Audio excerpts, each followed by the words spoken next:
जय शिव गोरक्ष।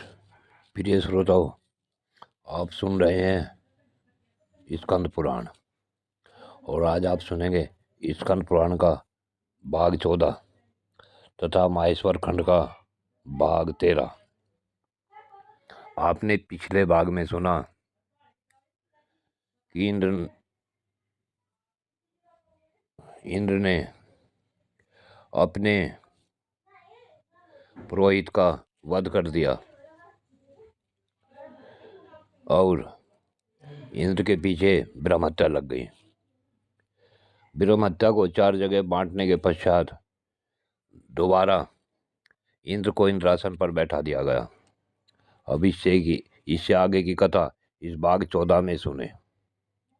प्रिय श्रोताओं, लोमा जी कहते हैं कि जब इंद्र का उत्सव हो रहा था तो उस समय अपने पुत्र के शोक से पीड़ित विश्वकर्मा ने मन में बड़ा दुख करते हुए उन्होंने भगवान शिव की, भगवान ब्रह्मा जी की तपस्या शुरू कर दी। तब भगवान शिव ब्रह्मदेव प्रसन्न हुए और बोले कि मांगे, आपको क्या मांगना है। तब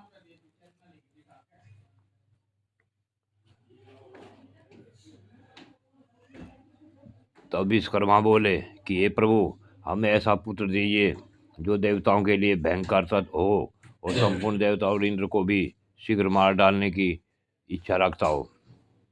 तथास्तु कहकर परमेष्ठी ब्रह्मा जी ने वरदान दे दिया। उस वरदान से एक बड़ा ही अद्भुत दैत्य प्रकट हुआ जो व्रत नाम से प्रसिद्ध था। वह असुर प्रतिदिन 100 योजन बढ़ता था। पूर्व काल में अमृत मंथन के समय देवताओं ने किन दैत्यों को मार डाला था और शुक्राचार्य ने पुण्य जी ने जीवित कर दिया था। उनमें से राजा बलि को छोड़कर शेष सभी दैत्य पाताल से निकलकर वृत्रासुर के पास चले आए। पाताल से आए असुरों के साथ वृत्रासुर ने अकेले ही अपने विशाल शरीर द्वारा संपूर्ण भूमंडल को ढक लिया। उस समय उससे पीड़ित हुए तपस्वी ऋषि तुरंत ब्रह्मा जी के पास गए। उन्होंने अपनी सारी कष्ट कथा कह सुनाई। तब ब्रह्मा जी ने इंद्र आदि देवताओं और विश्वकर्मा क्या करना चाहते हैं यह बताया और कहा, विश्वकर्मा ने बड़ी भारी तपस्या करके तुम सब लोगों का वध करने के लिए अत्यंत तेजस्वी वृत्रासुर को उत्पन्न किया है।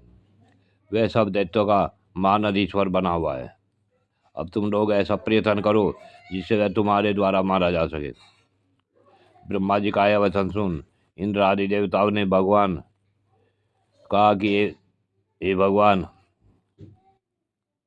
जब हमारे इंद्र ब्रह्म हत्या के से मुक्त होकर स्वर्ग के सिंहासन पर बिठाए गए, उस समय हम लोगों के द्वारा एक नए करने योग्य कर्म हो गया। उसी भूल के दुष्परिणाम से पार पाना हमारे लिए कठिन है।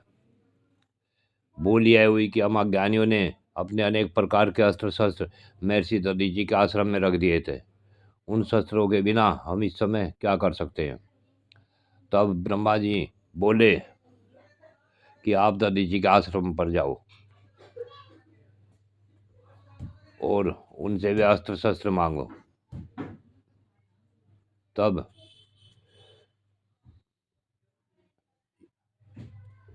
सभी देवता ब्रह्मा दधीचि के आश्रम पर पहुंचे और उनसे बोले, देव, हमने पूर्व काल में जो शस्त्र यहाँ रख दिए थे वे सब हमें दे दीजिए। इतनी सुन दधीचि ने हंसते हुए कहा, बड़भागी देवताओं, आपके उन अस्त्रों को बहुत काल से यहाँ व्यर्थ रखा हुआ जानकर मैंने सबको पी लिया। उनकी यह बात सुन देवता बहुत चिंतित हुए और पुनः ब्रह्मा जी के पास जाकर पहुंचे। तो ब्रह्मा जी ने सबके अभीष्ट कार्य की सिद्धि के लिए देवताओं से कहा, तुम लोग दधीचि से ही उनकी हड्डियां मांग लो और ये मैं विश्वास के साथ कहता हूँ कि तुम्हारे मांगने पर वे तुम्हें अपने शरीर की हड्डी दे देंगे। तो ब्रह्मा जी की बात सुन इंद्र बोले, वृत्तासुर नामक जो दैतराज है उसे विश्वकर्मा ने उत्पन्न किया है, अतः वह ब्राह्मण ही है।